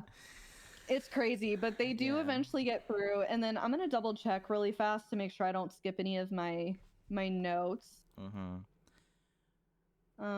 Okay. Yeah. Okay. So then they finally get through, and the main like selfish dude, the fucking asshole, is basically like, so as soon as Saku like makes his way into the next train car, he attacks him because he knew he was like the one that was kind of like, he was the one that was like making it to where no one could get in. He goes over to him, he like throws him onto the seat and like punches him, and he's like, "What is wrong with you? Like you killed him. Like everyone could have made it. Why did you do that?" Yeah. And then he's like, "Do you see him? Do you see like the crazy in his eye? He's changing right now. Like he's turning. He's such a dick." Yeah. He's like and then I love this acting from like our main character. When the other guy's like shouting at him and pointing at him and accusing him of all this stuff, you see him and the look on his face. He doesn't. There is one thing we're forgetting. The old woman got swallowed, like, got left behind. Yes. Yeah. So when the horde comes, she couldn't get to the door in time after they finally got through to the main group. And she kind of lets herself go. You can tell she's like, she's just like, I'm not going to be able to get there. She's like, I'm too fucking old, dude. She's like, I can't do this. She's already she like makes fought eye so much. You can contact tell with her her sister mobility is and not it like great. kind of like shakes her head. Yeah. Yeah, she like smiles at her sister, and then it's so sad because as soon as the sisters get separated, you just see like the life drain from both of them. Yeah, like you could, and like at the beginning of the movies, and the whole time they're together, like, they're bickering too. Yeah. Like you could tell they really loved each other. And, and as soon as they see each other, it's like she just smiles because she knows her sister's safe, and then the other sister's like, "Oh my god, no!" And it was really sad. But so whenever like this fucking selfish ass guy though is like accusing him, because the old lady ends up dying and the buff guy ends up dying, and he's like, "You could have saved them, like what the fuck?" And then he's accusing him, and then our main character Saku like just stands there, just staring at him. And like the look on his face, it was so subtle. Like it was just so. He doesn't like, say anything to him. It was he doesn't really like, move. But like usually when like people act disgusted, they like look like this. But like it was just like, what the? It was fuck? like disbelief. Like I cannot believe a human could be this like. But then I think horrible. He might have like you're worse than these monsters. He starts to realize that he's just like, fuck, this was me. Like not even an hour ago. Yeah. You know what I mean? I think he's like literally looking at like a reflection of himself. He's just like, this is what I've been? Like this is how I sound. Yeah. Like I think that's why he doesn't have like he stops to rage. He's just like, fuck. All right. Yeah, he just doesn't even know what to Yeah. No, but it was beautiful. It was conveyed so well. Yeah. Like like I said, just the main character, he really Great like actor. Thrives in like the subtle things. Like the subtleness. And it's like you just see and like everything you need to know is there on his face in the most subtle. I don't know, it's amazing. So then they end up kicking them out of that car. They're like, hey man, like the conductor ends up getting convinced again by the student. He's like, hey guys, I think it's best if you guys go to the car over. Yeah. And they're like, okay, whatever, fine, we'll do that. I don't think they get to the car. They go to the vestibule. That's where they kick them out. Okay, that's where they kick them out to. And everyone there just starts like he's really riled them up. Like everyone there is like, get out of here, it's like full hive mind. Like full hive mind. They're like, get out, like, and everyone's terrified, obviously, but like they end up kicking them over. So then it's like at this point, it is we are back to Saku, Suwon, pregnant woman. Is that it? I don't know what happens to the homeless guy. No. That wasn't it. The homeless guy is with them. He is and with it's them, it's also baseball guy and his girlfriend. Oh, baseball and girlfriend because his so girlfriend's like, all right, I'm going with you. The girlfriend's like, yeah, exactly. She was supposed to stay behind, but he's like, I don't care.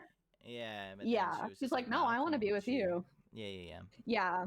So they all make it to the next car over, and good thing they did, because one of the old lady sisters is like, fuck you guys. Yeah, she's just like, my sister's dead, and it's your And it's guys' your fault. fault. The only people that tried to save my sister are going to be Are okay. now gone. And I don't want to live if my sister's dead. And So opens that motherfucking door. Oh, and it's sad too, because she goes over, but before she does it, she looks at her sister and she's like, thank you for everything you've done for me. I love you so much. Like, it's because at this point, like, they've both been like, they're like, they bicker like siblings do. Like, and she's it's really like cute too, she's they're like older. yelling at her, but with love, like, you know, like it's And this is like the main sister who she's like the whole movie, like you can tell she's the younger sister, because the older sister is very like maternal, and she's like, here, I made food for the right, eat this, and she's like, no, like, fuck off, like, I don't want to eat that, like, whatever. Like, just very sassy. It was a boiled egg. She's like, when the fuck did you cook that egg? I don't want that egg. I don't want that fucking egg. It's an hour train ride. What the fuck's wrong with you? And then her sister's like, just eat the fucking egg. And, yeah, but she's very just like sassy younger sister, and like that's like been their dynamic so far. But she like goes up to her and she sees her and she's looking at her and she's like, thank you for everything. I love you. I'm so sorry. Like, whatever. And it's just this like beautiful moment between them, and then she opens that motherfucking right before this happens, fucking asshole douchebag guy starts to see it, and he's just like, oh no, and then that's when it opens, and then that's why he's able to get into like a vest. He's in the conductor go into a bathroom. They go to like fuck in the bathroom together, like jerk each other off in there. Yeah. Which you don't know that yet. I'm pretty Jesus Christ. But you don't know this. Like, you think everyone dies. You think everyone in that train car is dead. At this point. And because you just hear screaming from, like, it cuts back to the other group, and then you just see blood splattering on the window and screaming, and and then at this point, I forget exactly like the action that happens like after this point, but I'm pretty sure this is in a moment like when they're in the vestibule where like Saku is talking to his daughter, and I forget like exactly how the conversation starts, but essentially she had this performance at her school. This actually happened. He watches it on a video recorder in the beginning of the movie. So she had a performance. And she never was. She had like, I guess, wanted to sing that song for him, and he didn't show up. And the grandmother had shown up and had recorded it. Oh, mind you, at this point, he had a call earlier, and we end up like Saku ends up getting a call from his mother. She's actively like dying as she calls him. And we forgot to mention that too. It's like, it wasn't a huge part, because you don't think I remember that part. I don't. Oh wait, no. Oh, Saku's mother, not Suwan's mother. His mom. No, I remember. No, not Suwan's mom. Yeah. Saku's mother. Yeah, he ends up having like, his mom calls and is basically like, I love you. Take care of my grandbaby. Whatever. And then she ends up dying on the phone, and then she's like, oh like, shit. She's just like whoever got her infected with that bitch. It's just that bitch. Oh my god. Yeah, and then so he's like in shock, and then I don't think he's told his daughter yet that she's dead, but she's like, is Granny okay? And then like shit goes down. But anyway, so the point is that the grandmother like recorded the recital for him, and so he watches it back on the camcorder, and she ends up like not being able to finish the song, and she's getting like made fun of by her peers as this is happening. And I forget how they get into this conversation. We're like back at the, you know, what we were just talking about before. And first of all, you have this like close-up moment where like they're in the vestibule and they're like sitting down and everyone's like shooken up, and he grabs his daughter's hand, and her hand looks so small. And I think you had just seen too, I think I think you see the like baseball boy and his girlfriend, they're holding hands. And then it like pans to them, our main characters, and then he's grabbing his daughter's hands. And it's like, something about the way it was shot, it was just very beautiful to me. I loved it. There's a lot of really good shots in this film. Yeah. There was, and then they start talking about something, and she basically was like, I chose that song for you. I wanted to sing that to you. That's why I couldn't Yeah. finish the song because I didn't see God, you. that pays off in such Yeah. a fucking sad. It was, dude, it was so sad. She Uh, literally, that's why I couldn't sing because I didn't see you. And yeah. then he's just looking at her like, fuck, dude, like, Yeah, he's like, I'm a fuck. shit dad, I man. failed Fuck. you. I failed you. And then, so then at this point, is this when the conductor has like announced to everybody, hey, like We have been getting updates from the conductor throughout this. That's why they like when they were getting that initial stop, where everyone got off. That was his first round of information. But then right. it became clear that they had to go to Busan. But like they communicate that they are going to go to Busan, but That they haven't had comms back if like they're yeah, they cleared haven't for it heard yet. anything back.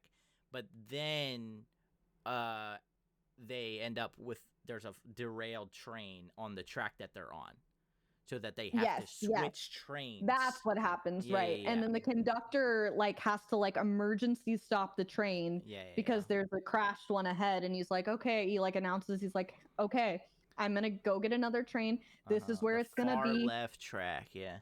Yeah, everybody go to the far left track. Sorry, my medication again. I thought we were gonna be done by now. I know this is gonna be a long pod, guys, but hopefully you enjoy it. Okay. It's gonna be the last one you get for like 3 weeks. Like 3 weeks. I'm starting to think we do this monthly. What do we think? Yeah, just one pod a month. We could do that. We can manage that for now until we get things more settled. Anyway, so yeah, he's like, I'm gonna go get in this other train car. Everybody follow me. Make it quick. Make it safe. Whatever. So you figure out at this point that our other like conductor dude and this fucking asshole. That's literally his name. Asshole. Yeah, just fucking piece That's of what shit. I've decided. Piece of shit. Guy. You figured out that they have survived and they're like circle jerking in the bathroom together, and they are trying to make it out safely, right? Yeah. They're like trying to come up with a plan, right? But the asshole dude peeks out of the bathroom and he's like sees that there's a zombie right there, and he like closes it, and the conductor dude is like, hey, is the coast clear? And like, asshole is like, yeah, go ahead. Which, like, first of all, that guy's an idiot. Fuck. Like, what do you like? If you tell me, the coast is clear, you go first, though. You go first, though. Manipulated by that guy the whole time, so it's not out of character. Yeah. For him to just believe no, it's not. No, it makes sense. Yeah. So he goes first, and not only does he like, it's not like he just goes out. He gets sighted by a zombie. It's like, oh no, you're the reason he saw the zombie. He pushes him. He right shoves him into the zombie. There's a space between him and the horde that he could run out to. Exactly. He is disgusting. He literally shoves the dude into him, and he's just letting him die. He runs out. He's track. And we have our other group too, like our main group that's trying to go. Well, there's 3 groups now where it's like you have the conductor by himself that we keep cutting to see his progress. Oh, true. Yeah, because the main group, like everyone but the 2 dudes, like now the 1 dude, like they had all died attack when like the old woman opened the door. Yeah. So yeah. Now we're getting the actual conductor, like the one who's been controlling the train, like his perspective as well. Yeah. And he's trying to go into like these other trains. There's zombies. He's like, oh shit. He like, I mean, he finally gets to one that's okay. Yeah. And basically, like, long story short, what ends up happening is the asshole dude is trying to make it to a train, and he ends up. Oh, so this is what happens. All right, so this is what happens. The other main group starts to split up as they look for ways to get around this train. I did write down, out of all people, these 2 bitches survive. I forgot to mention that. Yeah, I know. I mean, but obviously they survive. But like, how? Like, so, like, the main group starts to split up as they look for ways to get, because there's another train blocking their way to get to the far left track. Because I believe no, this happens a little bit later.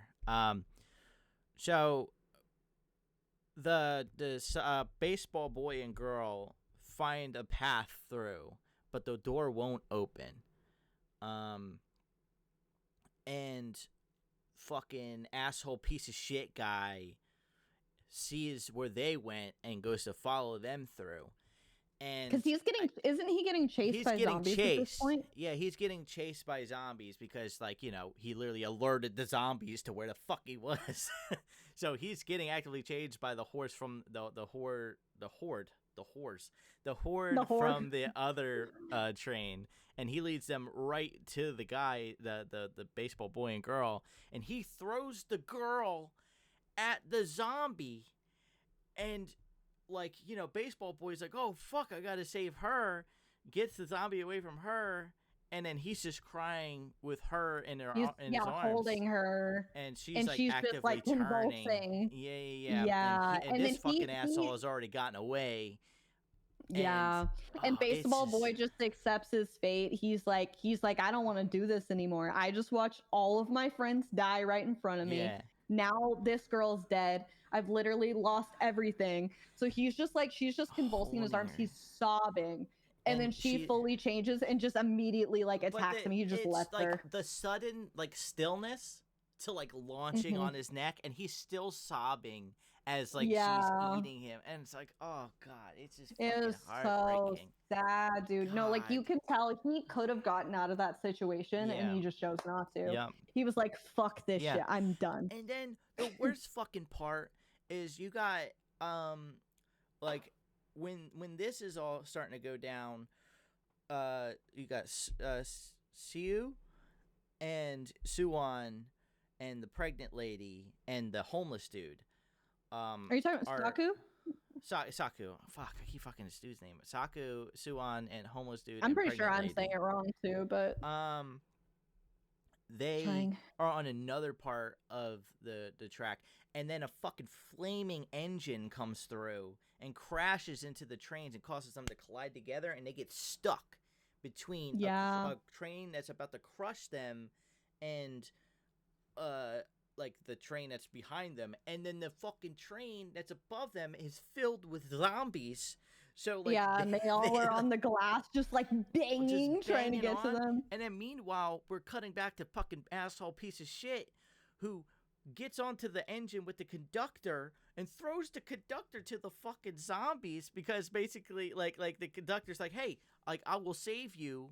And then, like, no, this is what happens. He is getting chased by the zombies, and at this point, the conductor has started the train, and he's like, everybody better be getting on, because I'm fucking leaving. I'm getting out of here. Yeah, and so the train's like started and it's moving, and then he sees asshole dude who's getting chased by the zombie. He's like, come on, hurry up. And then asshole dude ends up tripping. And he falls, like, flat on his face. He starts getting, like, he's about to get attacked by the zombies, and the conductor's like, fuck, dude. I gotta go save him. So he jumps off the train. And then he grabs him to save him. And the fucking asshole, like, shoves him. And, like, the third time he's done it. The third fucking time he shoves someone into the zombies. And then the conductor's just sitting there getting eaten. He goes, help me. And then the asshole just leaves. Which at this point is the one time where you can leave him, because you ain't saving him anyways. Yeah, but, like, he's the reason he died. I know, he's the reason. So he gets on the train, and then you've got, like, the other people, and so there's, like, a little gap between like where the fallen train was, and Saku ends up kind of like burying his way, like, underneath the train. He gets to the other side, and he's like, come on, like, whatever. He's like trying to get his daughter to come, and then I forget exactly what happens, but, like, there's like a lot piece of debris. Of the wheel falls down in front of the hole. Like, in front of the hole, and it's stuck. The train wheels. Yeah, and Saku is currently trying to, like, emanate, like, buff guy's energy, and he's trying to, like, got it like that. It's taking him a lot longer. Like that. But he's trying his best to, like, move this thing out of the way. And then eventually he does, and they're able to get most of them out, but, like, with the amount of time it had taken, the zombies have now started to, like, get through. Yeah. and like have like fallen through, and the homeless guy Because straight up one of the sacrifices windows himself. busts on the far side, and yeah, that's Yeah, when the next to the homeless homeless guy. guy. Yeah. And yeah, and he's like, so he ends up body blocking and is basically Mhm. like, go. And Yeah. then and you see like the pregnant woman too, and she's just looking at him like this Yeah. woman too. She was very good with like the subtle stuff. She Mhm. just like is so you just see so much trauma and like Yeah. shock in her eyes, and she's like looking at Mhm. him like, are you fucking kidding me? You're saving, you're like risking Yeah. your life to I save it. think Like it's what do you? more of like she wanted to make sure that he knew that like she would carry his memory. Like, you know what I mean? Because like he's a member of society that is just no one thinks about or cares about. And like he is not like she wanted to make sure that he is acknowledged. Like your life is valuable. Yeah, Like yeah, it's yeah, not, yeah. I'm not seeing you as disposable. Like For at you are least one valuable. point in his life, he This is means something known. to me. Yes. So, Yes. and And it's a shame it's that it had to happen like this, but like, at least he has that on his way yeah. out. Yeah. Yeah, and I will say like people like the entire time, like besides like the people who are assholes, like really have been treating him like he is just as valuable as Yeah, like yeah. anybody. Mhm. And I think that's why he's like willing to, he like Yeah. realizes that like You guys saved me. if he can do this, Yeah. if he can like sacrifice himself, then now we have the pregnant woman, so that's two people plus the girl plus the dad that all make it Yeah. out. So he's like, it's worth it. Yeah. So he does that, and like she has the moment where she looks at him. It's very beautiful. Mhm. They all get out of there, and then they're trying to now get onto the moving train, and it is hell. I did not think they were gonna make it. He has like picked up his daughter. He is Mhm. sprinting, but he's like carrying someone, and then you've Yeah. got the pregnant woman, and they're like exhausted, mind you. Like they Yeah. have like They've been a going rough through day. it. Yeah, and then the pregnant woman, and she's pregnant, and she also has just watched her husband die, and like Yeah. everyone else, and Mhm. she's like just moving, like not the fastest, but Yeah. he ends up getting them onto the train. And along with that, though, all the zombies behind them have also caught up. And Yeah. And this they was start crazy. forming like a Yeah, fucking they're like a carpet. chain. Yeah. It's crazy because one of them grabs onto like, there's like a little, I don't even know, just like a little handle or something like towards the bottom of the train, or like probably like a foot, Mhm. like what's it called? I don't know, whatever, like a Like a little place foot you can put your ladder. foot when you're, yeah, like a little foot ladder thing. Yeah, yeah. Like he grabs onto that, and then it's like watching like a chain of ants where they're all just like Yeah, they start forming just like a grabbing on blanket. each other. Yeah, So and, everyone's and holding onto each other, and then they're I like, think that the fucking train's gonna start slowing down from the weight, which wouldn't make sense because these fucking things pull thousands of yeah, tons of fucking but like machinery. it is like so many of them though, and Yeah.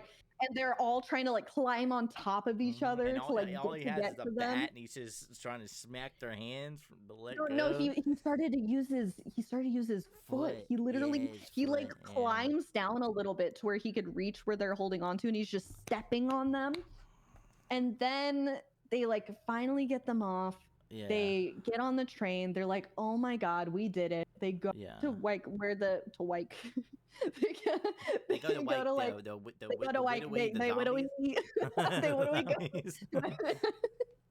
So they go to where like the conductor, like the little, the like where you'd fucking drive the train. I don't know what it's called. I'm not like train matician or anything. Okay, I'm not that. Control room. Yeah. Sorry, my bad. Did you say I'm not a mathematician? No, I said I'm not a train matician, but then after that I said, but I don't know what it's called. I'm not that autistic. You're just not autistic in that way. I got it. I got you. Yeah, I'm just different. Anyway, so they get there. They go to open it, and then when they open it, they see asshole dude, and he is turned. And we didn't see it happen, which I'll get to this in a sec, but I wanted to watch this man suffer. But so he gets bit. We don't see it happen. but they see that he's changed, and automatically Saku's like, fuck that noise. So he leaves and he like shuts the door on him. Yeah. And we figured out at this point that the zombies can't use the handles. Yeah. But you see like asshole dude, and he's all like gray-eyed and like whatever, and he's like looking through the window. He is turning, then, but he hasn't yet turned, so he's able to and use then he that goes handle. to use the and he uses the handle, and you're like, what the fuck? How does he know how to do that? And then he gets through, and I'm like, how is this? So he gets through, and then he's like, hey guys, basically. Yeah. And they're like, you're fucking infected, dude. And he's just like, they're talking. He doesn't realize. He like doesn't know. So, which like I will say, this part was a little bit strange to me, because you don't see like this level of sentience with like any other zombie throughout the whole movie. So I don't love it. That's what I'm talking about with the variances. Like sometimes they just pick and choose how long. But this is the only part though that like really felt like a big enough difference to me, to where it's like, because it's not just that like the time varied, it's that he was like sentient. Like the other ones, like they would have like a moment where they'd kind of be able to hold on to themselves, but not to the point where they're like holding regular conversations. And it wasn't a long conversation. Like he kind of was like, he literally guys, just we're about you know his, like mom, doesn't he? Like he's yeah, like, mommy. he's mommy. Yeah, he's like, I need to get to my mom. Like this is where this is the address, whatever. And then Saku's like, bitch, you're a zombie, like actually. And then asshole dude is like, no way. Like no. And then he like looks and he's like, oh shit, like fuck, I am a zombie. And then in his last stitch effort of assholeness, he finishes like the transformation, and he ends up attacking Saku, and we have this like fun moment where we're like outside, like they have like guardrails or whatever, but they're outside of the train, and it's going real fast. And we're having this moment where like we have Suwon, who's being like protected by the pregnant woman. They're kind of just off to the side, like watching this all go down. Suwon's like sobbing because she's watching her dad get attacked. She thinks it's over for him. And then like he and the dude are kind of like wrestling for a while. And I forget like what ends up happening like exactly, but he somehow gets his wraps hand. himself with the chain. Was this before or after the bite though? I think he wraps himself because he got bit. And because I think he had gotten close. Oh, that's what happened. The pregnant woman went to help. She went to help because he was about to die. This I loved this, because this was like the final, not the final, but like second to last, like really like transformation, I guess is like the best word for it. Like for our main character, like him becoming selfless. Fully becoming selfless, because she helps him, and he fully like knowing what's gonna happen puts his hand on his mouth, and he ends up getting bit. And then he like ends up like wrapping this chain around him, and throws him off. And then he and like the zombie like fly off, but because he's attached to the so then he gets back up. He's bitten though, and like everybody knows what the fuck's going down. It's and his daughter is like the sobbing. pregnant lady is immediately like, hey yo, stay back. hey. But like at the same time, like that, like she also like is just like, well, I'm gonna let him say goodbye to his daughter, like, you know what I mean? Like, and it's like, and I love like Saku just like jumps into action. He's like, okay, I'm bit. You stop the train with this lever. Opens the like converter. He's like, this one. He like is talking to the pregnant woman. He's like, this one has got to be the brake. When you get to where you need to go, this is what you press. Great, cool. Glad we got that sorted. Right, Immediately kid, goes over to his daughter. And this, oh my god, this is the scene. This was devastating. He is like talking to his daughter. She is sobbing, dude, and she's like begging. She's like, "Don't leave me, don't leave me. Like, I love you. Like, don't do this. Like, which I don't want to." Which is like the polar opposite from like how this started, where she was like indifferent. Yeah, she like is not. Yeah, she's not attached to him. Yeah. Exactly. Yeah, but she's grown like so attached to him, and she's like, don't do this. Don't leave me. Whatever. And he is like, I love you. She's going to take care of you. Do not leave her. Like, it's going to be okay. And then she is like holding on to him. She's like grabbing him so tightly. Like, you see, like her fist, she's grabbing onto him. And he is like, you can tell he's trying so hard to keep it together. But like, because she's clinging to him, he just starts to cry. And he's like, and he's break it off, and he's sobbing, and he just grabs her hand. He like rips her hand off of him because like she won't let go. And then he runs like outside. Out of the train car, and then the pregnant woman has to like restrain her, and she's like kicking and screaming and crying and like begging for him. And he's like going to the other side of the train, so she can't see him anymore. He goes to the back of the so he can't see it. She can't see it happen. And he is and as bawling. He's slowly turning, he is sobbing, and this is the most emotional scene from him. And it doesn't. He's not sad for himself. He's sad that he has to leave her. Like it's exactly. And he's got that moment he doesn't of care about him as he's turning, where he's just his last thoughts are just of her. Her when she was born. It was when she was born. Yeah, him holding her like when she had just been her, born. Like little toes and shit and like that. And it's holding her hands. Oh my god! And right before he like fully turns, like he's like smiling, like smiling at the memory of her. And then you just see. I'm pretty sure you see the shadow, don't you? It's just his, which I his love. shadow. Yep. I loved. And you just see him like let himself fall forward, and oh my god! And then I wrote down, see, this kid is good. It's so funny because this is a bit that didn't start on the pod, so it's like no one's gonna get this bit. that note was for you. But no, this kid did fantastic. Yeah, they all did fantastic. I lost my goddamn mind. I'm so glad I was wearing waterproof mascara. I have not cried at a movie like that, and I don't know how long. I'm glad I was sitting in my chair. I was sitting here literally like cry. I don't want people to know, so I'm usually like quiet about it, or like I do it in the shower like a normal person. But I'm sitting here like. I'm like clutching my pearls, just like sobbing for like the last probably like minute and a half movie. Because as soon as he gets bit, I'm like, but I had hope. I was like, maybe it'll pull. I forget what movie it was. It's like maybe he'll do that thing where he like amputates his arm.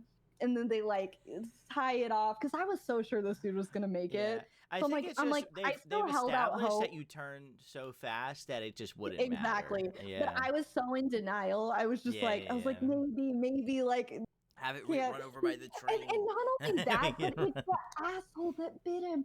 It's the asshole. He's the one that kills him. But I think that's the ultimate duality, where it's like that is who he was. And he survived. He lasts longer than that guy because he's not that person anymore. Yeah, you know what I mean, so like but it just the tragedy is that it was too late. It was too late, but it's just. But that was like he had his last couple moments of like complete and utter selflessness, not only for his daughter but for this pregnant woman that he doesn't even know. But he promised his new friend that he would take care of her, and he did. Yeah. And it's just it's devastating. And it's beautiful. This kid, she was fantastic, man. She was great. We haven't even gotten to one of the most heart-wrenching parts yet. Like that, where when they finally stopped the train at Busan. Oh yeah. And I literally forgot. They go through like this dark tunnel. And on the other side of the tunnel, they're walking at this point. Yeah, because they have to stop the train because there's like a blockade in front of the tunnel. And they start walking through the tunnel, and then we see two military officers on the other end of the tunnel with a sniper, and they're having a conversation. They have, because you've now figured out that they have in fact secured Busan. Like Busan is safe. And they have and they have the military and making sure it's safe that way. They see movement in the tunnel, and from what we can see, It's just a shadow of two figures like shuffling towards them, and they call it in, and they're like, we can't verify if it's survivors or not. And the, I guess, general or whatever just straight up says, kill them. You know what I mean? Kill them. We cannot risk if it. you, Which because he's understandable like, we can't tell. in this situation. You know what I mean? Yeah. But then they start to hear singing coming from the tunnel, and it's the song that Suwon wanted to sing for her dad that she never got the chance to. And she's just bawling while singing this song. And the this poor pregnant woman too, she is like exhausted. She is like about to fall the fuck over. I know. And yeah, and then the soldiers hear this singing. The soldiers know that they are humans and that they can't be saved, and they go in. And they run into the tunnel to meet them. Yeah. And you realize there was a lot more soldiers than what you saw. Like they all like start to pop up out of like, spots. Yeah, out of nowhere. Yeah. And they all go to help them, and so it's, presumably those are our technically three. If I would be shocked if that woman didn't miscarry because of all that she went through physically, just the stress and the emotional. I don't think that they would do that.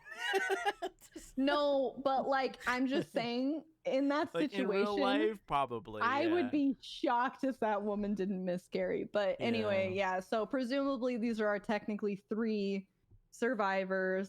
And they make it out, but it's oh dude, it was so fucking devastating. This movie was fantastic. 10 out of 10. 10 out of 10. This movie was so good. I really don't think I can think of anything bad. Yeah, like I said, I do wish we would have seen the asshole suffer. Yeah. I really do wish. I wanted to see that guy burn to death on a stake while being ripped apart. But I don't think that's an indictment of the movie that they didn't do that. You know what I mean? I think it's I'm just saying what I wanted. Yeah. I'm just saying, like, I feel like I wanted that guy. Yeah. And I wanted to watch. like my thing, like there are movies that like I will watch, but like half the time I'm like fighting the urge to like look at my phone. This is the second time I have watched this movie. And while I did start the movie kind of just like, going through social media and stuff, I put the phone down and then watched the whole movie without picking my phone up after that. Because and this is the second time. But no, but like, it's like, because if it's the second time you've watched it, you're like, oh, I already know how the plot goes. I can tune in and out whenever I want. But like, this movie is so fucking good that even though this is my second viewing, it hooked me again. It hooked me again. It's just so good. It's so good. It's just a fantastic film. Like if you are a fan of horror or zombies or just even if you're not a fan of any of them, just watch this fucking movie, dude. It's good. It's so good. And I've heard it's amazing. Like this movie came out 10 years ago, and I've been hearing like over the years how great it is, and I've always meant to. But I think I don't know, it's just one of those things where I'm like, but like I didn't know too much about it, so there's nothing really like pulling me. And I'm so glad that I did end up finally watching it, because it is just like, it's amazing. I'm going to be honest. I think... Which you needed a redemption after the last movie you picked. Let me just tell you. Yeah, that would be the one. Well, I made you watch one of the other movies. One of the worst movies you've ever seen, and then made you watch one of the best movies you've ever seen. You had to balance out your karma a little bit. But no, I genuinely think I kind of want to do another Korean movie after this. There are some other Korean movies that I think would be very good to do this. The Wailing. Okay. I think I want to be our next one. It's really good. The Wailing. It's a slower burn than this one, and more of a mystery, but there's definitely like horror and like really emotional elements. You have seen, I'm guessing because of your reaction earlier, you have seen Parasite. Like the other Korean film, not the one that we were talking about, but the other one. Yeah. No, like the. Yeah, I would be down to do that again. If you have you seen it? I have, but it's been a minute. It's been a minute, so I'd be down to cover it again. Yeah. I think it's We a could great do movie. Fuck it. Let's do a little Korean side quest where we just start doing some Side Korean quest. horrors. Yeah. Yeah, which is funny because I literally just said that I wanted to start watching some Japanese horror for this, And we you're just like, went to you're another like, fuck continent. it, Korean. Yeah, Yeah, you're like, no, not Japanese. Yeah. Korean. I mean, but It's like just- we can bounce in some of them. But I think that would Nah, be I'm playing, interesting. I'm playing. But yeah, there's some. Yeah, that could be really kind of good fun, a stuff. little Korean side quest. Yeah. Yeah, but yeah, I think that's about it. This 10 out of 10. Watch this fucking Yeah. movie. It was fantastic. It's so good. I don't even have any jokes to make about it. No, it's just a great movie. Yeah, I tried to do my best to squeeze some comedy in it by saying stupid shit, but it's just a good movie, and I really like It's talking so about good. it. It's so good. Yeah, I do too. But I love anyway, talking about it. This was fun. Before we go, I will want to let you guys know there is going to be another gap. But It's my this fault one this time. this isn't just laziness. Abigail is going to be having her boyfriend visit her, so it's going to be a little while before we can record another episode. But we are still doing this. I know we've been a little not good on the weekly uploads, but we're working on it. We're going there. through stuff, but hey, we'll figure it out. But there will be another episode. I'm on the I highest promise. dose of antidepressants, and Josh should be. So if that tells you Yeah, people anything keep telling you need me to know, go to therapy because they're worried about me. mostly me. I mention it every time we hang out. I'm like, hey, bud, you're saying All some right, concerning stuff. What? Yeah, we're gonna cut that out of the podcast. Anyway, thank you guys for tuning in to Not on the Pod podcast, and see you next time.